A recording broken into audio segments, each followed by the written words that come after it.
시간이 참 빠르네요. 한 주간 어떻게 지내셨어요? 행복하게 보냈죠. 자원봉사 끝내고 자가격리 핑계로 아주 푹 쉬었습니다. 그러니까 자가격리를 또 이제 긍정적으로 승화시키셨는데 그렇죠. 아주 핑계죠. 나만의 시간을 가질 수 있다. 그렇죠. 코로나 이제 자원봉사 한 달 끝내고 남들은 2주하고 원래 쉬어야 되는데 저는 4주 하고 푹 쉬니까 너무 좋았어요.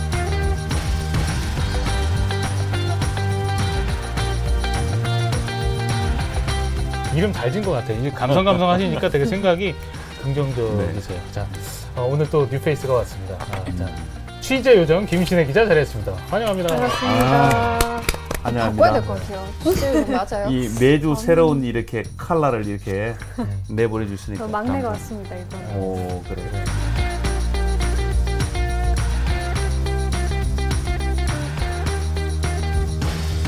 마음에 들어요? 취재 요정?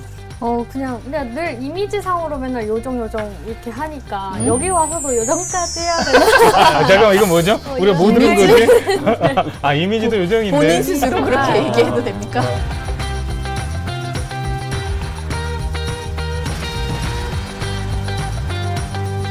너무 많이 들어서.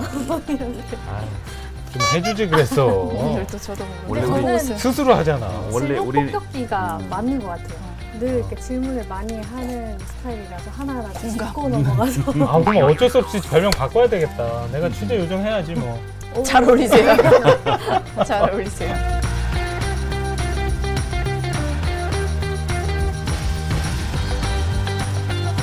난 또 입 모양은 여기였어. 뭐 이렇게. 그래서 질문 폭격기 오늘 제가 드리겠습니다. 감사합니다. 자, 그래요. 뭐 기자는 질문하는 직업이니까 오늘도 취재하면서 이렇게 주워들었던 뒷얘기를 좀 풀어볼 수 있도록 하겠습니다. 네.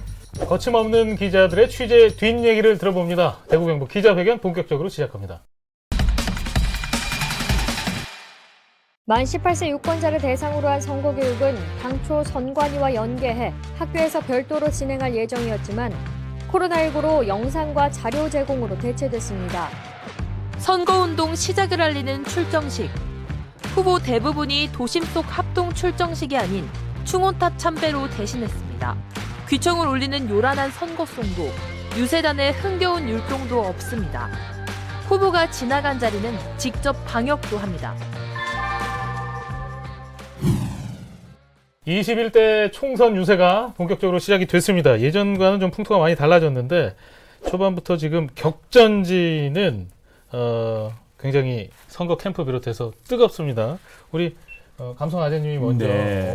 어떤 것이 가장 핫한지 수성구 비롯해서 좀 얘기해 그렇죠. 주시죠. 역시 대구 12개 지역구 중에 수성 갑과 을이 가장 핫하죠. 그리고 이제 다음에 북구갑. 북구 을도 이제 홍어락 더불어민주당 의원 현역이 있어서 네. 아주 치열합니다. 네. 특히 이제 수성 갑과 을에 수성 갑의 경우 이제 네. 이진훈 후보가 사퇴하고 이제 김부겸 더불어민주당 후보와 주호영 후보 붙었죠. 건물이 이 두 분, 붙었어요. 네. 그렇죠. 그 두 분이 다 각각 4선이에요. 요번에 당선된 사람이 5선, 한 사람은 이제 4선에서 스톱하는 거죠. 네. 그리고 이제 아주 팽팽합니다. 세 사람 중에 한 사람이 사퇴하는 바람에. 특히 더 재미있는 것은 수성 을이죠. 그 미래통합당의 전 그 당대표인 홍준표 대통령 후보도 하셨잖아요. 나오는 바람에 아주 치열하게 붙었습니다. 홍준표 후보의 출마로 요동치고 있는 수성을 지역. 전 자유한국당 대표 홍준표 후보가 미래통합당 어깨띠를 벗어놓고 무소속으로 도전에 나섰습니다. 어려운 탄핵 대선에서도 50% 가까운 득표를 했습니다.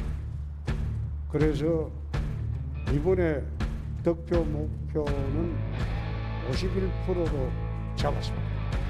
수성구 얘기까지 또 대구 얘기 중심을 좀 풀어봤는데 지금 대구 경북에서 후보가 가장 많이 나오는 것이 경주예요. 역학관계가 좀 복잡합니다. 맞습니다. 그러니까 경주 같은 경우는 사실 이제 지금 7명이 출사표를 던졌는데 지금까지 보수 정당이 그동안 깃발을 꽂아왔던 지역이거든요. 네. 그러니까 뭐 지금의 선거구 모양새를 갖춘 16대 총선부터, 왜냐면 그 전에는 이제 경주도 가불이 있었고 네. 16대 총선부터는 그냥 한 명만 뽑았었는데 그때부터 줄곧 지금까지니까 거의 20년을 보수 정당이 그렇게 깃발을 꽂아왔던 지역입니다. 그래서 사실 이제 이렇게 예비 후보 등록 때부터 그 시기부터 계속 이제 보수 정당의 후보들 간 경쟁이 되게 치열해요. 그러니까 그렇죠. 올해 선거 같은 경우에는 특히 이제 미래통합당에서 이슈가 좀 있었잖아요. 많았어요. 지금 네. 예, 부활했잖아요. 김석기 의원이. 그렇습니다. 네, 컷오프 그러니까 됐다가. 후보 등록하는 날까지 경선을 치르고 있었거든요. 네. 그래서 이제 이쪽 지역에서도 어쨌든 이슈가 많았었고, 그래서 지금 그 뭐 처음에는 박병훈 후보로 공천을 했다가 네. 김원길 뭐 돌고 돌아서 다시 이제 현역인 네. 김석기 의원까지 이제 왔는데, 이번 선거는 사실 취재하면서도 저는 이제 취재하면서 많이들 물어보거든요. 제가 이제 다니면서 전문가를 비롯해서 민심 청취를 할 수 있는 이제 시장 같은 데서 되게 유세를 많이 하시니까 네. 시장 가가지고도 많이 물어봐요. 그러니까 어떻게 될 것 같냐는데 다들 모르겠다. 뚜껑을 열어봐야겠다. 라고 맞아요. 말씀을 변수가 하시더라고요. 너무 네, 많아요. 그러니까 네. 변수가 정말 많아요. 그러니까 보수 정당에서 이런 공천 과정에서 그런 잡음 때문에 보수표가 이탈을 할 수도 있고 분산이 될 수도 있고. 근데 그렇다고 진보 정당에서 안심할 수도 없는 게, 지금 이제 민주통합당이랑 정의당에서 이제 후보를 내놓고 이제 네. 그 표도 당연히 이제 또 갈리고. 그렇죠. 네. 그래서 저도 알 수 없고 제가 여러 군데 이렇게 여쭤봤지만 다들 진짜 뚜껑을 열어봐야 알겠다 해서 표현이 조금 그렇긴 하지만 진짜 재밌을 것 같은. 네. 네. 그래서 저희도 진짜 결과가 궁금합니다. 네, 그래요. 경주 여기까지 들어봤습니다. 이게 7명의 후보인데 어떻게 좀 선거가 이제 얼마 남지 않았으니까 펼쳐질지 계속 좀 취재를 해주시기 바랍니다. 그리고 경북 북부권도 재밌습니다. 이게 재밌다고 표현하는 것이 주목을 받고 있습니다. 안동 예천 선거구도 아주 핫합니다. 6명의 후보가 나왔어요. 네, 맞아요. 여기 같은 경우에는 일단 안동이 경북도청이 2016년에 대구에서 안동으로 넘어왔는데, 이 도청의 위치가 안동과 예천의 경계 쪽에 네. 있어요. 그러니까 영남방송은 지도상으로 보면은 안동의 좀 중간 정도에 있는데, 저희 회사에서도 도청까지 30분 차로 가야 되는 거리고, 그러다 보니까 도청 신도시는 안동과 예천에 걸쳐서 이렇게 형성이 돼 있어서 행정 민원을 처리하든지 뭐 이슈 뭐 계획을 세우든지 할 때 좀 이렇게 불편함이 있었던 네. 지역이라서 좀 이 지역 두 지역을 좀 합쳐야 된다, 이런 이야기가 좀 많이 있었거든요. 그러다 보니까 이렇게 많은 사람들이 그런 목소리를 내서 그런지 지금 후보들도 내가 되면 이 지역을 통합시키겠다, 이런 이야기를 좀 공약으로 내고 있기도 합니다. 그래서 실제로도 누가 당선이 되면 그렇게 지역 행정 통합이 이루어지는 게 아니냐, 이래서 좀 관심이 모아지기도 하고, 예. 여기 같은 경우에는 이 지역이 문중이나 아니면 성씨를 중요시 여기는 지역이잖아요. 안동이 특히 그렇죠. 네, 정신문화의 수도라고도 하고 종가도 많이 밀집되어 있고 이렇다 보니까, 근데 여기 지금 후보 나온 사람들 중에서도 뭐 안동 권씨, 안동 김씨, 지금 미래통합당에서는 안동 김씨가 나왔고 무소속에서는 안동 권씨 두 사람이 나와 있기 때문에 이 문중 표가 좀 갈리는 게 아니냐. 네. 그래서 문중 안에서도 좀 후보를 합쳐야 된다, 이런 이야기도 나오고 있다고 하고, 네. 그래서 누가 결국 당선이 될지는 진짜 지켜봐야 될 것도 관심이 모아지고 있는 것 같습니다. 네. 그래요. 지금 문중 얘기까지 해줬는데 어떻게 문중도 이렇게 성씨에 따라서 뭐 의견을 뭐 이렇게 다 모아서 뭐 누굴 찍자 뭐 이렇게 하는 건지 어쩐지 그 그쵸, 뒷얘기까지는 네. 정확히 모르겠으나, 근데 결국에는 저희가 혼자 들어가서 찍잖아요. 그러니까 그 표가 어떻게 갈지는 정말 아까 앞서 얘기한 대로 결과를 봐야 어떻게 될지 좀 지켜봐야 될 것 같습니다. 그리고 이제 선거구가 획정이 되면서 안동 예천 통합론까지도 더 불거지는 것 같아요. 네. 그래서 그 부분도 선거 이후에도 계속 우리 김 기자가 취재를 하면 좋겠습니다. 그래요. 지금 그리고 또 코로나19가 대구 경북 이 선거에 어느 정도 영향을 미칠까, 이 얘기도 좀 해야 될 것 같아요. 지금 선거 지형, 뭐 풍토가 좀 달라지고 있는데 그 부분 좀 방송 아재님이 짚어주시죠. 네, 지금 이제 그 생활치료 시설이라든가 이 병원에 입원한 사람들이 상당히 많습니다. 전체 한 2,000명 가까이 되기 때문에 이분들에 대한 거소 투표 문제가 있죠. 네. 투표 안 할 거냐, 그분들에도 기회를 줘야 된다. 네. 그래서 거소 투표는 현재 집단 지역은 투표함을 가져가서 직접 가서 받는 네. 그런 이제 선거가 될 것 찾아가는 같고요. 서비스. 그렇습니다. 네. 거기 이제 선관위에서 그렇게 하겠다라고 했습니다. 그리고 또 하나는 이제 이 코로나로 해서 전부 다 정신적으로 이렇게 어려우니까 모험. 그러니까 이 방송 이걸 아침에 출퇴근 때 외에는 다 모험을 하고 있습니다. 네. 그래서 막 조용한 옛날처럼 막 골목골목 이렇게 막 예. 방송하고 뭐 자기를 소개하던 이런 것이 싹 사라졌습니다. 잘 알다시피 한 달 전 그 시작했을 때 대구 250대의 소방 차량이 비상 응급 차량에 와 있었는데 불구하고 앵앵 소리가 안 났잖아요. 한 번도. 왜? 그렇게 막 앵앵거리고 다니면 심리적으로 시민들이 불안하다 이렇게 해서 250대가 그렇게 많이 다녔는데도 이렇게 조용히. 소리 없이 네. 다녔어요. 이번에 그 선거 그 코로나 영향으로 인해서 방송차가 원래 어제 이제 2일부터 운영이 됐죠. 한 일주일 동안 운영되면서 대부분 다 음을 끄고 네. 이제 출퇴근 시간만 방송 이렇게 하고 이런 선거가 됩니다. 그래서 이름이 많이 알려졌던 후보들은 유리하지만 네. 새로운 신인들에게는 대단히 불리한 그런 선거가 되고 있습니다. 네. 일종의 깜깜이 선거다 뭐 이렇게도 얘기하죠. 그 대신 이제 다들 이제 SNS로 보내고 이렇게 해서 새로운 어떤 무기를 통해서 선거가 이루어진다. 그래서 옛날하고는 다른 풍토 환경이 지금 조성이 되고 있는 거죠. 네, SNS 선거전이 펼쳐지고 있어요. 현재. 네, 그렇습니다.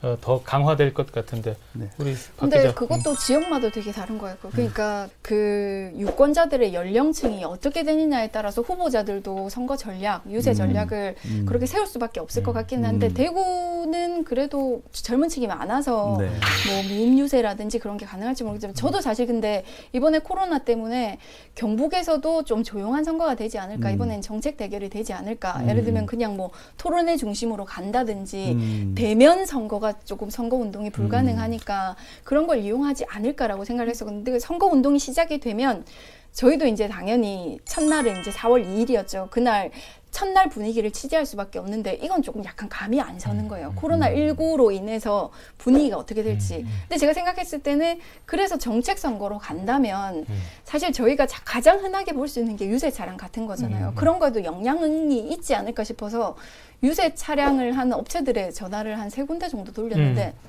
별 차이가 없다는 거예요. 네. 할 건 하는 거, 준비한 건 하는 그렇죠. 거죠. 그러니까 예. 주어진 그런 선거 운동의 방법 권한. 그런 거는 예, 최대한 이용을 네. 하는구나. 그래도 좀 조용하지 않을까 해서 첫날 갔는데 경주 같은 경우에 그 첫날이 경주 중앙시장 장날이었거든요. 그래서 거기가 선거 유세 명당이었던 거예요. 확 넓잖아요, 광장이. 네. 예. 그리고 이제 그 차를 세우고 선거 운동원들이 설 수 있는 자리는 딱 한 군데로 정해져 있어요.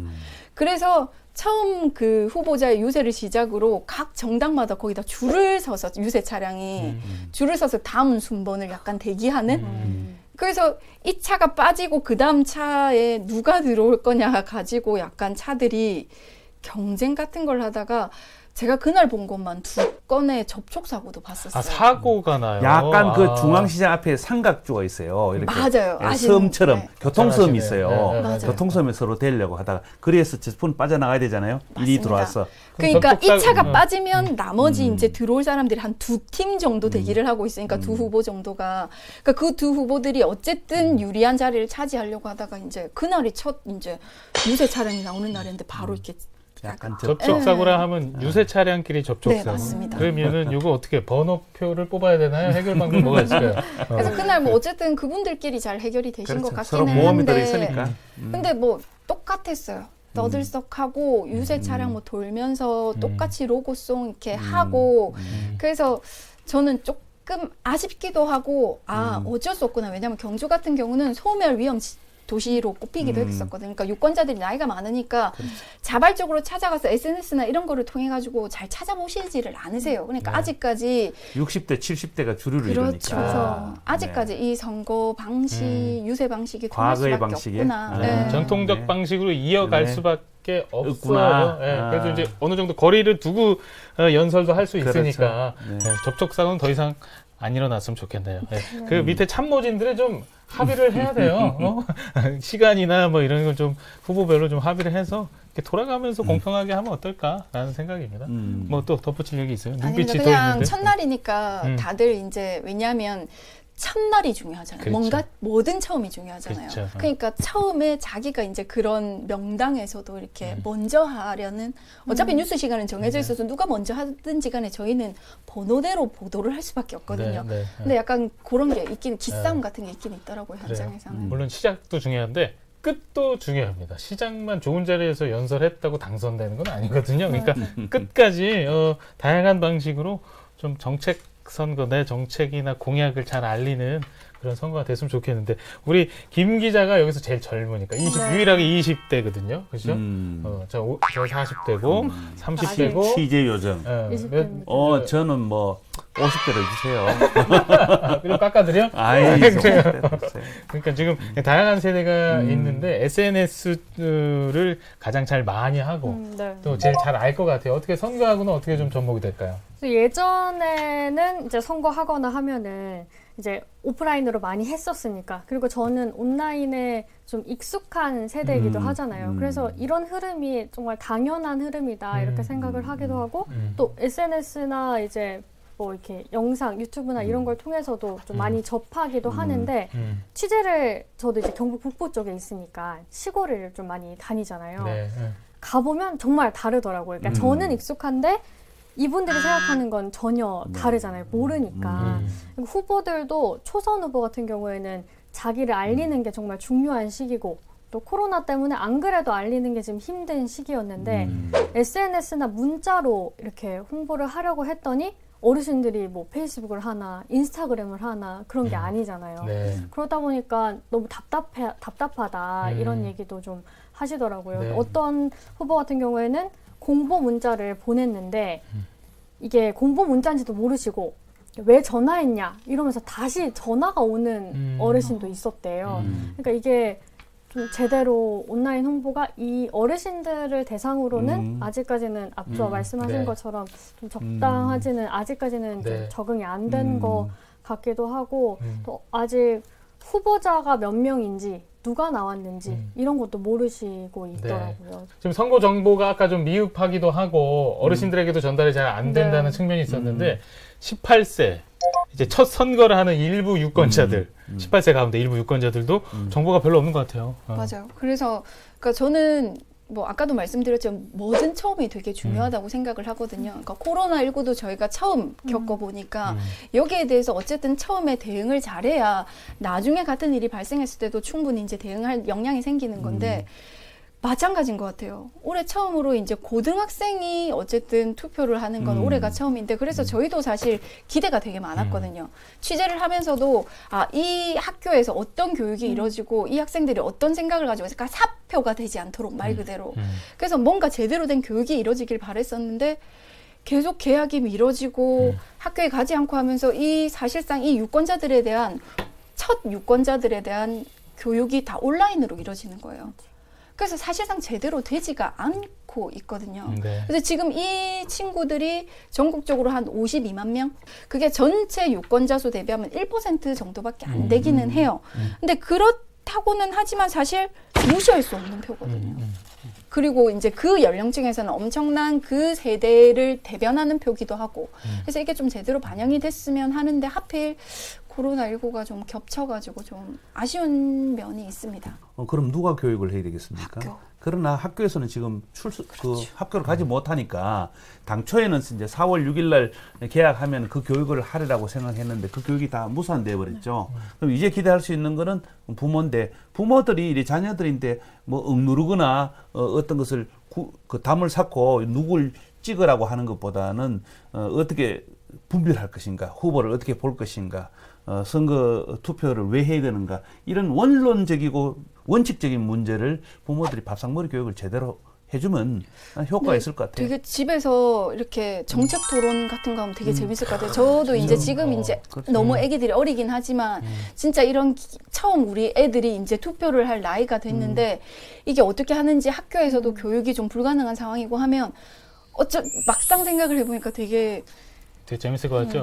약간 벅차올라요. 실제 해보면 다를 수 있습니다. 하브루타라고 있어요. 유태인식 교육, 토론하는 거 많이 경청하고 공감하고 대화의 주도권을 아이에게 주고 어른은 지금 질문 폭격이 써있지만 질문만 합니다. 얘기해서 강요해서 야 너 무슨 후보 찍어 쪽으로 이렇게 가는 것이 아니고 합리적으로 선택하고 판단할 수 있도록 이렇게 유도해 가는 거예요. 아, 이번 선거에 대해서 설명해주고, 아, 이번에는 4년 만에 열리는 거고, 어느 지역이 열리는, 그러니까 전반적인 큰 틀에서 설명을 해주고, 우리 지역 얘기를 해주고, 뭐 이런 대화가 오가겠죠. 부모가 무조건 누굴 찍으라 한다 해서 절대 찍지 않아요. 생각보다 고3쯤 되면은 의식이 살아있는 상태고, 또 부모들도 자식인데 강요해서는 안 돼요. 요즘 강요 못하죠. 예, 그러니까 진짜 가이드만 이렇게 하는 된다면 거죠. 저는 되게 네. 재밌을 것 같아요. 좋을 것 같아요. 네, 선거 비용 얘기로 좀 넘어가 볼까요? 이번에 저 총선에다가 재보궐선거까지 겹쳐가지고 예, 전반적으로 큰 틀에서 설명 좀 해주시죠. 네. 그러니까 보통 저희가 이제 선거 운동을 할 때마다 제일 가장 흔하게 보는 게 유세 차량이잖아요. 그러니까 유세 차량도 그렇고 뭐 이렇게 후보들이 저희한테 돌리는 명함도 그렇고 그리고 유세 차량과 함께 다니는 그 선거 운동원들도 그렇고 사실상 이분들을 다 저희 돈으로 선거를 치르는 거거든요. 그러니까 유세 차량 같은 경우도 말씀드렸지만 대당 평균 한 2천만 원? 그리고 대형 현수막 있잖아요. 그런 거 보통 400, 500씩 합니다. 그리고 선거운동은 20명 정도만 쓴다고 치면 선거운동 기간 13일 20명만 쳐도 2,600 그냥 나가잖아요. 그 외에도 뭐 부대 비용으로 드는 뭐 선거 사무소 임대 비용이라든지 비용이 만만치가 않아요. 근데 투표를 통해서 이분들이 후보자분들이 10% 이상만 어쨌든 득표를 하면 반, 그 다음에 15%는 전에. 그렇죠. 그러니까 저희가 저희 돈으로 지금 선거를 치르는 거거든요. 그러니까 귀찮다고 생각하시지 마시고 진짜 꼼꼼하게 살펴봐야 된다고 저는 생각을 해요. 내일이다 생각하고. 그럼요. 네. 그러니까, 내 돈이다 생각하면 사실 내 돈이 허투루 쓰이는 거 누가 그냥 그쵸. 넘기고 잘 안 그래서 보시잖아요. 선거 비용은 이제 인구 비례로 적용이 되기 때문에 보통 한 2억에서 3억 3천만 원 정도까지 되거든요. 가장 많은 인구 많은 데는 3억 3천만 원까지 보전을 해줍니다. 그래서 이제 우리 유권자들도 그 선거 비용을 허투루 쓰지 않도록 또 과잉해서 그 말고도 부정선거 이런 것을 눈 뜨고 딱 봐서 그런 후보 있으면 즉시 신고해야 되죠. 네, 우리 김신혜 기자 더 덧붙일 얘기 있어요. 네. 선거 비용 관련해서 못다한 얘기나 덧붙이요. 비용 관련해서는 경북이랑 대구를 비교하면은 경북이 좀 많아요. 이렇게 대구와 비교했을 때 왜냐면 지역구 자체가 이렇게 여러 지역이 한 선거구로 묶여져 있기 네. 때문에 이제 두 개 자치구 이상이 되면은 하나 지역이 늘어날 때마다 이제 더 네네네. 가산해서 받기 네. 때문에 근데 그렇게 맞을 수밖에 없는 게 내 지역을 다 다녀야 되잖아요. 같은 선거 운동 기간은 똑같은데 어떤 후보는 내 지역을 다 다녀야 되고 그렇지. 어떤 후보는 한 지역 안에서만 돌면 되고 그렇지. 이러다 보니까 어쩔 수 없이 좀 많이 들어가는 부분도 있을 것 같다. 선거 구역의 도시형과 이제 시골형으로 나눠지죠. 네. 선거 비용이 최고 5배까지 차이가 있어요. 네네. 선거 비용까지 얘기를 나눠봤습니다. 지금 여러분께서는 대구 경북 기자회견 함께하고 계십니다.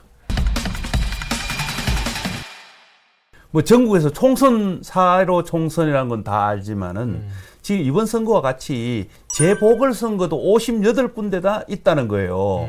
예, 그 중에는 뭐 상주시장 선거도 있고, 뭐 시의원 선거도 있고, 구의원 선거도 있고, 네, 도의원 선거도 있고. 도의원 선거도 예. 있고, 군의원도 있고. 네. 그런데 경북이 8곳으로 전국에 제일 많잖아요. 네. 그리고 대구도 7군데 있고, 특히 그 대구 동구에 보면 이재만 전 그 청장의 사건으로 4명이나 재보궐선거합니다. 네. 그래서 이 중 58개 중에 33곳이 주로 이제 의원들의 범법 행위라든가 또 이 문제로 인해서 되고 다른 데는 사망 이런 것도 있어요. 그래서 보면 전체 이제 당선 무효가 21명 또 그리고 이제 뭐 이 피선거권 상실로 14명 또 그리고 사직했는 뭐 의원직을 18명이나 했고 그 중에 또 5명이 사망을 했어요. 선거 후에. 네. 그렇게 해서 총 58곳이 이번에 총선하고 같이 이루어집니다. 경북도의원 안동시 제2선거구는 용산, 강남 2개 동과 임동, 임하, 기란, 예안, 보산, 와룡, 남선, 녹전면 등 8개 면입니다. 도의원 선거구 가운데 가장 넓습니다. 그래서 많은 유권자들이 이 총선 재선 같이 이렇게 자치단체 선거하고 이루어진다는 것을 잊어버린 분이 가끔 있더라고요. 네. 그래서 그런 것도 우리가 관심을 좀 가질 필요가 있다 생각합니다. 네. 네. 그래요. 총선뿐 아니고 재보궐선거도 네. 좀 꼼꼼히 살펴서 투표에 임해야 되겠습니다. 네, 대구 경북 지역 일명 TK 지역이라고 불리는데 뭐 여러 가지 이유가 있을 겁니다. 이 보수 지역인데 좀 하나하나 좀 뜯어봤으면 좋겠습니다. 본격적으로 좀 해부를 해봅시다. 뭐 늘 경주 얘기를 이제 경주 홍보대사 해도 되겠어요. 이 자리에 앉으면 경주 얘기를 많이 하기 때문에. 경주 홍보대사가 되는데 노리는 거 아닙니까? 아니 태클 전도사가 될까봐. 이번에도 경주 쪽에 어쨌든 선거 관련 이슈가 되게 많아요. 그러니까 뭐 매번 선거 때마다 적이 되기도 하고 동지도 되기도 하고 그거는 뭐 선거 때마다 나오는 이야기예요. 정치는 생물이니까. 그러니까요. 네, 네. 그렇기는 한데 그래도 이제 뭐 보통은 대부분은 현역을 많이 공격을 해요. 왜냐하면 현역이 제일 유리하니까 현역을 네, 대상으로 그렇죠. 처음부터 이제 뭐 경선 전부터 현역이 대체로 공격이 되기도 하는데 지금 경주 같은 경우에 이제 제가 취재를 하면서 저는 최대한 이런 정치 기사를 쓸 때 정치 혐오 쪽으로 흐르지 않도록 하려고 최대한 노력을 하려고는 하거든요. 그러니까 네. 노력만 결과는 뭐 이제 제 기사를 보시는 분들이 판단할 부분이고 저는 최대한 이제 정치 혐오 쪽으로는 쓰지 않으려고 노력을 합니다만 그래도 저도 이제 어쩔 수 없는 사람인지라 보면 정치판이 이런가 싶은 경우들이 있어요. 네. 꽤 있어요. 최대한 팩트 위주로 전달을 하지만 네, 그쵸, 그러니까 감정이 이번 이입이 같은 되지 않는 거. 경우에도 이제 현역이 경주 같은 경우에는 김석기 의원이다 보니까 김석기 후보를 상대로 되게 공격들이 많았었거든요. 이제 경선 전에, 과정에서. 예, 네. 경선 과정에서 되게 많았었는데 그 중에서 가장 이제 그 뭐 정책적인 비판을 넘어서서 이건 조금 인격적인 비난이라고 싶을 비난. 과하다 싶은. 정도의 그게 있었어요. 네. 근데 이분이 결국 이제 돌고 돌아서 김석기 의원의 최종 공천을 받았을 때 이쪽 지지 선언을 하면서 선거 캠프에 합류를 하는 거예요. 경선을 앞두고 현역인 김석기 의원을 상대로 맹공격을 퍼붓던 이채관 전 예비후보. 신라왕경법은 한마디로 사기. 하지만 공천 과정에서 김 의원이 극적으로 부활한 후 입장이 급변했습니다. 이제 뭐 결론적으로 따지자면 경선에서 이기기 위해서 어쩔 수 없었다, 뭐 전략이었다, 뭐 그 정도까지 이해는 할 수 있지만 그래도 이게 그런 정치적 소신을 약간 조금 의심해 볼 수 있는 제 개인적으로 제가 이제 유권자 입장으로 봤을 때 그러면 신라환경특별법이 그렇게 실속 없는 껍데기 법이라고 얘기하다가 지금은 그러면 그때는 아니고 지금은 기냐? 그렇게 물어봤는데 피해 가세요. 그러니까 뭐 경주 시민의 분열을 원하느냐? 아니 그래서 아니지 않느냐? 그래서 아인슈타인이 얘기한 게 있잖아요. 현대 정치인은 최고의 좋은 사람 뽑는 것이 아니라 최고 안 좋은 사람을 걸러내는 선거다. 그래서 차선을 선택해야 된다. 유권자가 관심을 가져야 된다. 그렇지 않으면 아주 악마 같은 그런 정치인을 뽑기 때문에 이 걸러내는 일이다. 악을 걸러내는 일이다. 차악을 선택해야 그렇죠. 된다. 네, 그 다음에 덜 악마라도 큰 악마, 작은 악마 있는데 적게 악마. 그렇게 뽑아야 된다. 그 얘기를 했어요. 과거에 하는 얘기지만은 현재도 사람들의 그런 거 있는데 사실은 경제 환경은 국책 사업이기 때문에 어느 한 사람이 좌지우지할 수는 없는 거예요. 그게 지방자치단체하고 중앙정부하고 다 의논해 가기 때문에 어느 누구가 그것을 마음대로 할 수 없는 건데도 이제 방향에 있어서 굉장히 왈가불가한 그런 그러니까 일이죠. 이번 총선에서 이제 네. 계속 처음부터 이슈가 됐던 부분이긴 한데 어쨌든 네. 저는 이 후보가 지지를 한 게 저는 이게 득이 될까 실이 될까 싶은 거예요. 왜냐하면 제 개인적으로는 그렇게 득이 될 게 없는 것 같은 거예요. 왜냐하면 말씀드렸지만 그때 아니었던 게 실효성이 없다고 했던 게 그럼 이제 지지 선언을 하면서 이 법이 정말 실효성 있고 대단한 법이 되는 건 아니잖아요. 그 사람이 이미 먼저 많이 까내렸고 그래서 그때 그냥 자신의 그런 이제 어느 정도 자기에게 이익이 되느냐에 따라서 그냥 이쪽에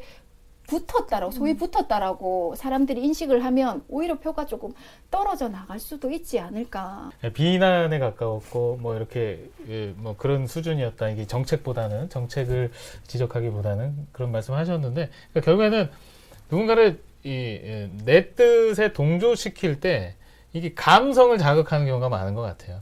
그래요. 여기까지 하고 우리 김신혜 기자도 좀 덧붙일 얘기가 있나요? 네, 안동 얘긴데 이제 안동 같은 경우에는 이 안동시장의 거취 입당 문제와 관련해서 좀 이슈가 있었거든요. 그렇죠. 예, 권영세 안동시장이 계속 보수 진영에 있다가 그 다음에 시장 선거 할 땐 무소속으로 나가지고 삼선에서 당선이 됐죠. 네, 당선이 됐는데 최근에 지난달 30일에 더불어민주당에 입당한다는 의사를 밝혔어요. 네. 그러다 보니까 이제 갑자기 왜 이렇게 입당 의사를 밝혔냐. 선거를 앞두고 이제 선거와 관련한 그런 의사가 아니냐 이런 이야기가 좀 나왔었는데 그래서 이제 안동시의회에 미래통합당 의원들이 한 10명 정도 있는데 그제죠. 그러니까 입당 의사 밝힌 이틀 뒤인 지난 1일에 이제 규탄 시위를 열었어요. 그러니까 이건 안동 시민에 대한 배신 행위다. 또 이런 얘기도 했고 그다음에 이렇게 총선 앞두고 발표를 하는 건 총선에 영향을 주는 명백한 선거 개입이다. 그리고 코로나19로 다들 여기에 집중을 하고 있는데 왜 지금 이렇게 의사를 내냐. 거기다가 공무원법상 이제 공무원은 정치적인 의사를 내면 안 되는데 지금 왜 이렇게 내냐. 그러니까 계속 말이 많이 나왔거든요. 그래서 시민들의 의사를 정확하게 판단을 하고 그다음에 그 뜻을 제대로 알아라라는 의사를 미래통합당에서는 밝혔고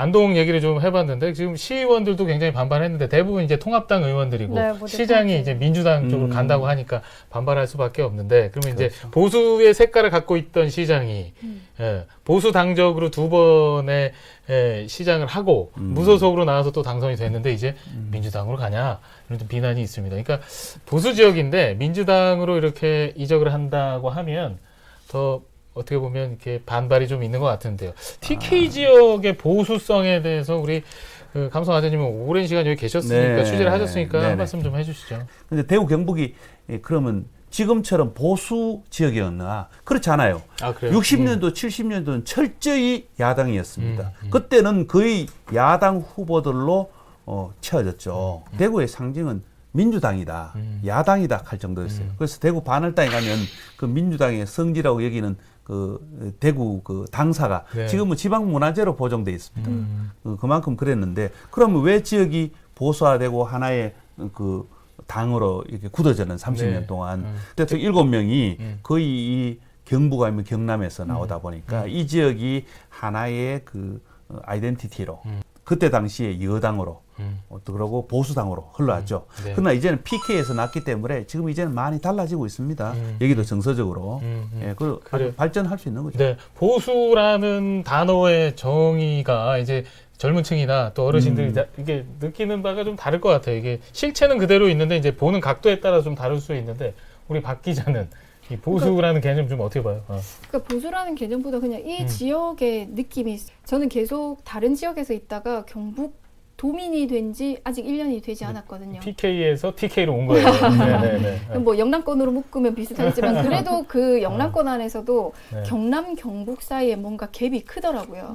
경북 전체를 제가 뭉뚱그려서 그렇다라고 뭐 일반하기는 그렇지만 제가 이제 경주에서 계속 생활을 하다 보니까 있더라고요. 그러니까 특정 이제 혈연보다 학연이라고 할 정도로 특정 학교를 중심으로 한 공관 유대관계가 있어요. 그래서 그 유대관계 자체에서도 뭔가 변화를 싫어하고 그동안 해왔던 거 이런 분위기가 좀 있는 것 같아요. 강한 것 같아요. 그러니까 학연, 혈연, 지연 아까 뭐 이제 안동 쪽도 얘기했습니다만 이건 그러니까 뭐 이제 조금 여기가 색이 짙다는 얘기인데 보는 각도에 따라서 보수를 정의 내리는 건 좀 다를 수 있을 것 같습니다. 보수는 이 가치 중심적으로 판단한다 그러잖아요.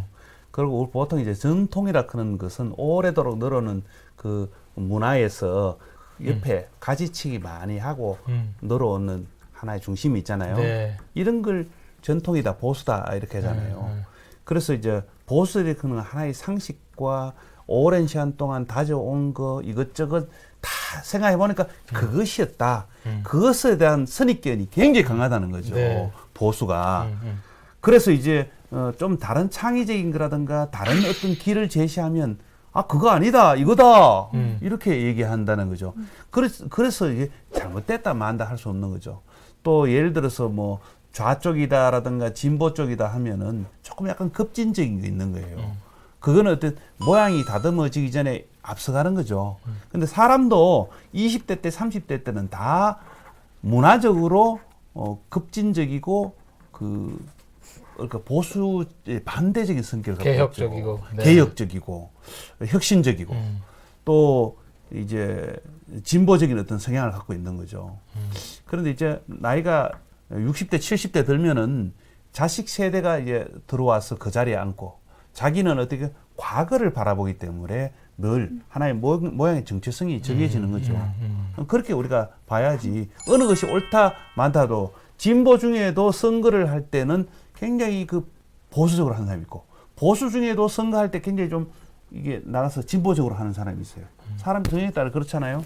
그렇기 때문에 어느 것은 낫다라기보다는 이 지역이 어느 쪽으로 휩쓸려 있을 때는 반대를 조금 자극해 주는 게 좋다는 거죠. 초등학교 여교사들이 90%좀 되는데 너무 많을 때는 남자 교사가 일정한 부분을 좀 채워주다 더 우대하자라고 네. 하듯이 똑같은 거죠. 남성 문화가 너무 많은 데는 여성들을 조금 자리를 안배하고 유리천장을 깨자라는 것도 그게 하나의 뭘까 새로운 진보적인 생각이죠. 그래서 이 선거도 마찬가지입니다. 균형이 어느 쪽에 몰표 나오는 거 별로 좋지가 않다. 대구 경북 25석 지역구가 몽땅 한 정당이 나오면 발전이 없죠. 그죠? 저 호남의 광주 전남이 막 몽땅 더 한쪽이 나오잖아요. 그것도 바람직하지 않다는 거죠. 다양한 정당이 나오는 것이 지역 발전에 상당히 좋죠. 저는 그렇게 되길 원합니다. TK의 보수성 비롯해서 지금 다양한 얘기를 나눴는데요. 지금 이 시각에도 지금 총성 없는 전쟁이 치러지고 있습니다. 이제 마무리할 시간입니다. 아, 시간이 참 되게 빨리 지나갔는데 한 줄 평 할 시간입니다. 우리 이제 뭐 뉴페이스 프리미엄이 있잖아요. 먼저 가야죠. 한 줄 평. 부담되는 거 먼저 드립니다. 네. 한번 뭐 도와주실래요? 먼저 하실래요? 아, 예. 이번 그 4.15 선거는 유권자의 현명한 선택이 분명히 있으라고 저는 믿고 있습니다. 왜? 지금까지 한 번도 빗나가지 않았다. 유권자는 정직하고 확실하다. 저는 그렇게 생각합니다. 유권자는 정확하다. 정확하다. 네. 네. 우리 저는- 이제 김신혜 기자 오늘 첫 출연이었는데 네. 어땠어요? 저는 재밌었어요. 뭔가 세대 공감 토크라고 할까. 많은 걸 배울 수 있었고, 저는 어쨌든 첫 이 선거 관련이기 때문에 더 이제 선배들이 말씀하신 것처럼 나도 앞으로 이렇게 해야겠다. 뭐 이런 생각도 들고, 다양한 생각이 들었고요.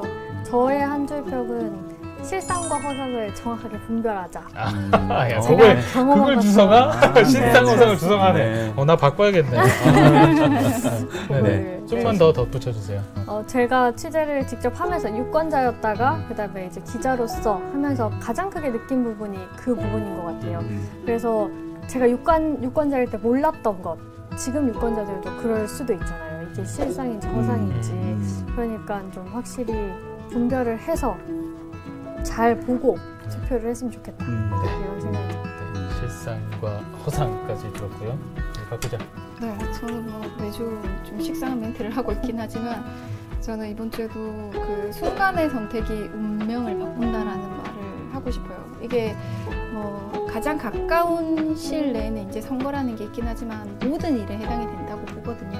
그래서 뭐 가까운 그 선거 관련해서 얘기를 하자면 단순히 그냥 내 한 표가 뭐 그냥 뭐 이렇게 대충 찍지 뭐 이렇게 생각하지 마시고 그게 내 삶에도 물론 영향이 있고 내가 키우는 우리 아이들한테도 영향이 있고 내가 매일 출근하는 뭐 회사에도 영향이 있고 뭐 온 생활에도 생활과 다 밀접한 관련이 있으니까 귀찮다 생각하지 마시고 조금이라도 후보들 공약이 어떤 건지 좀 꼼꼼히 살펴보시고 정말 그 순간의 선택이 많은 것을 좌우할 수 있는 만큼 좀 그 투표에 조금 무게감을 두고 좀 살피셨으면 좋겠습니다. 네. 저는 좀 미디어 선거 전이잖아요. 지금 이제 SNS도 얘기했는데 코로나19의 여파로 더더욱 중요해졌기 때문에 그 실상하고 허상을 뺏겼으니까 최대한 실체에 가깝게 저희 기자들이 발로 뛰어서 제대로 좀 보도를 하겠습니다라는 결심을 말씀드려 봅니다. 네, 오늘 다양한 얘기들 나눴는데요. 오늘 대구 경북 기자회견은 여기까지입니다. 시청해주신 여러분 고맙습니다.